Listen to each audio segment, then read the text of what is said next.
Premier producteur mondial de cacao au début des années 1900, l'île de Sao Tomé va rapidement laisser à l'abandon toutes ses plantations après l'indépendance du pays.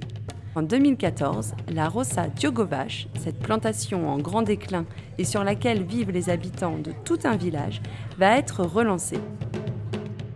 Je vais rencontrer Willy, responsable de la plantation, qui nous a ouvert ses portes. Notre travail, c'est premièrement le cacao, qui ensuite découlera sur le chocolat. Mais pour entretenir nos plantations de cacao, on a besoin en permanence de planter et de renouveler les plantations. Objectif principal de plantation de 50 000 arbres. Deuxième chose, c'est qu'on ne fait notre propagation que par voie séminale, c'est-à-dire à partir de la graine du cacao, préalablement choisi sur nos plantations, et on va retenir les espèces les plus productives. Troisième chose, c'est que la graine de cacao va subir un process de nettoyage parce qu'elle est enrobée de sucre et puis être simplement mise en terre et elle poussera donc pendant 3 mois avant de gagner son espace définitif où elle fera 3 ans pour atteindre la maturité et produira tous les 3 mois des fruits que l'on viendra cueillir. Donc la plantation, comment elle est physiquement constituée? On a la cour principale. Déjà dans la cour principale, on va avoir la future boutique et le musée du chocolat, la zone de distillation, et puis les bureaux et le four à pain.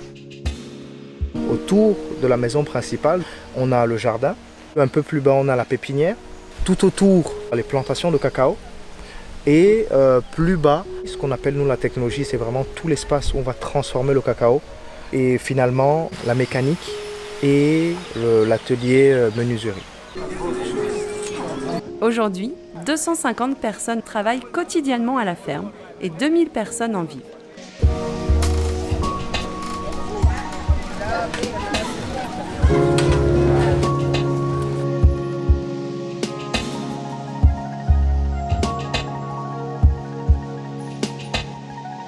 Je vois pas de machine ici, tout est manuel, c'est ça? Si on est artisan,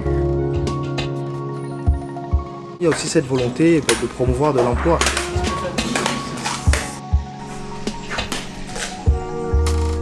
Diogovache, c'est le nom du produit, mais c'est aussi le nom de la communauté. Je dirais même que c'est d'abord une dimension sociale. C'est sûr, on a une entreprise, c'est sûr, on a des objectifs de rentabilité, mais c'est d'abord une dimension sociale. Parce que l'entreprise se trouve au cœur d'une communauté. Entre programmes de replantation, soutien aux communautés alentours et cacao bio, le chocolat aurait-il la vertu de conduire à un avenir meilleur ?